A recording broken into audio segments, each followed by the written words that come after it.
Hello and good evening to all of you gathered this evening on Treaty 6 lands near Edmonton. I give thanks to First Nations for both allowing and enabling me to live a life of privilege on their lands. I try to acknowledge my appreciation of this gift by standing in solidarity on the myriad of issues where they have been wronged. In part, writing is my declaration that I stand in solidarity with Indigenous peoples in Canada. I do not profess to have all the answers. I hope that by sharing what I know with others, many will open their eyes and minds to new ways of thinking, processing what they learn or need to unlearn, and pressure those in positions of power to step up and take appropriate action towards true reconciliation. Thank you to Jane Carey for bringing you all together, to CFUW Edmonton for hosting this gathering, and thanks to Seroptimist International Edmonton and to Edmonton River Valley Conservation Coalition for joining you this evening. Welcome to all of you. On my journey as the author of Water Justice, I chose to self-publish this second book for various reasons.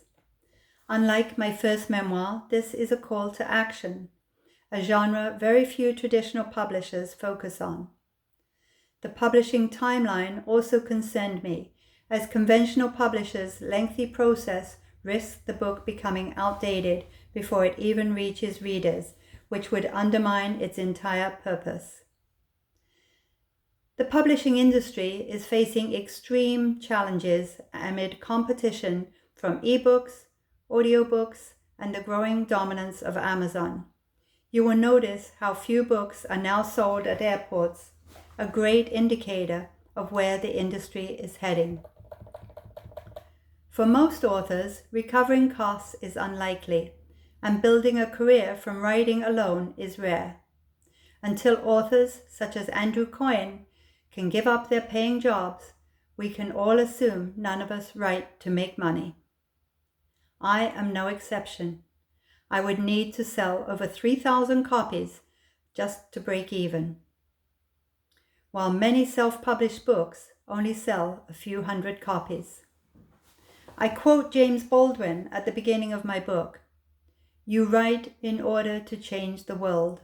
My goal has never been financial. My goal is to raise awareness and advocate for source water protection and safe drinking water for all Canadians." Amazon was not a choice. It was the only option for me to publish. Amazon produces Water Justice for just under $10 a book. The best price I could get from a BC printer was $16 a book. Amazon charges $50 to ship 250 books to me. The BC printer shipping cost was $250. I can mail one copy of Water Justice to the mainland at a cost of $20. To Eastern Canada, the mail costs $30, equal to the retail price of the book. Amazon ships a single copy of the book in Canada for around $5 to $8. When independent bookstores order books, they are always on consignment, even when ordered from conventional publishers.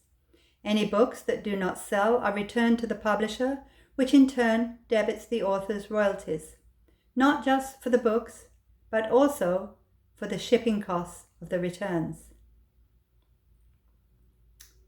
I also chose to step away from Indigo chapters, as their charitable donations with my profits do not align with my values. Libraries have always been important to me. I believe they exist to provide information, education, and books to their communities, to encourage and enable an educated, literate society. One library in Nanaimo, here on Vancouver Island, claimed they couldn't display a poster to promote my book launch, as it was a commercial venture. They eventually changed their position due to Vancouver Island Water Watch Coalition sponsoring and hosting my launch. Every book carries some commercial dimension.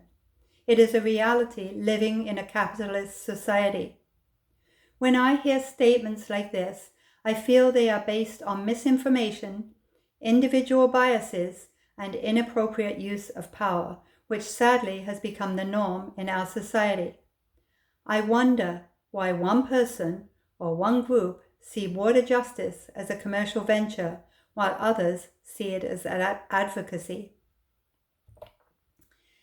As you all gather in White Mud Crossing Library in Edmonton, I also like to thank your librarians for being the epitome of encouraging an educated and literate society. That they have welcomed you to sell my books at your event indicates the forward-thinking and welcoming environment they provide. It is important at times like this that we surround ourselves with people who go out of their way to support one another instead of building barriers.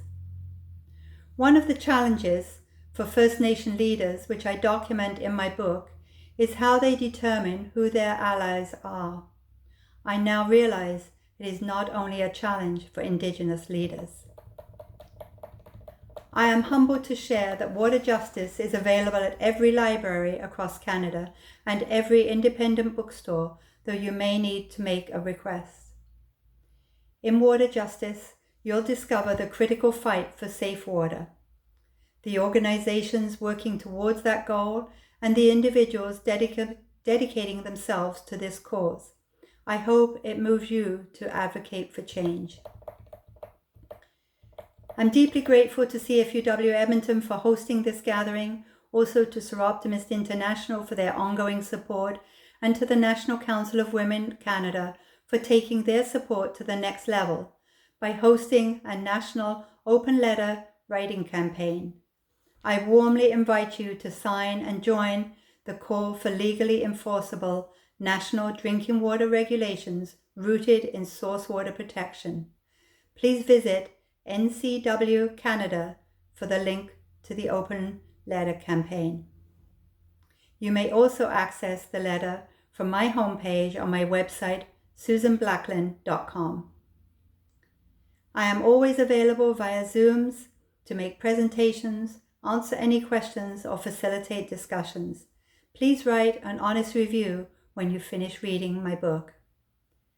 Thank you for gathering together, for listening, for being open to learning, and I hope becoming advocates for national drinking water regulations based on source water protection.